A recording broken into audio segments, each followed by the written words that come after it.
Hello दोस्तों, आपका हमारे चैनल वन मिनट न्यूज़ पे बहुत बहुत स्वागत है। So let's start. नेपाल से बहुत बड़ी न्यूज़ आते हुए नेपाल की संसद ने भारतीय क्षेत्र को शामिल करने वाली एक नए नक्शे को किया पारित।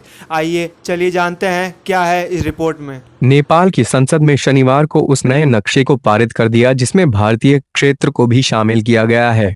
मानचित्र को अपडेट करने के लिए एक संविधान संशोधन बिल पर मतदान करने के लिए विशेष सत्र आयोजित किया गया।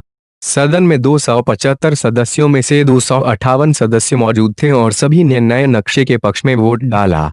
इसके विरोध में एक भी वोट नहीं डाला गया।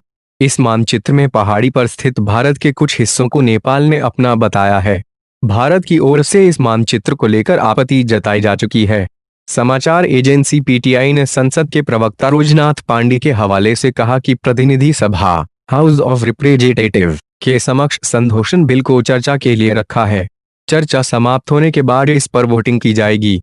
उन्होंने कथित तौर पर कहा कि सदन में इस बिल को वोटिंग के लिए आज रखने पर काम चल रहा है। पिछले महीने नेपाल की सत्ताधारी पार्टी ने इस मानचित्र को मंजूरी दे दी थी, जिसके बाद भारत ने तीखी प्रतिक्रिया जताते हुए कहा था कि यह कदम एक तरफा है और ऐतिहासिक तथ्यों पर आधारित नहीं है।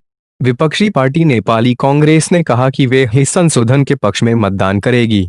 नेपाली संसद में देश के नए मानचित्र संबंधी संविधान संशोधन पर मतदान होने के पहले भारत ने मैत्रीपूर्ण लहजे में बृहस्पतिवार को कहा था कि वह नेपाल के साथ अपने दोस्ताना संबंधों को गहरी अहमियत देता है।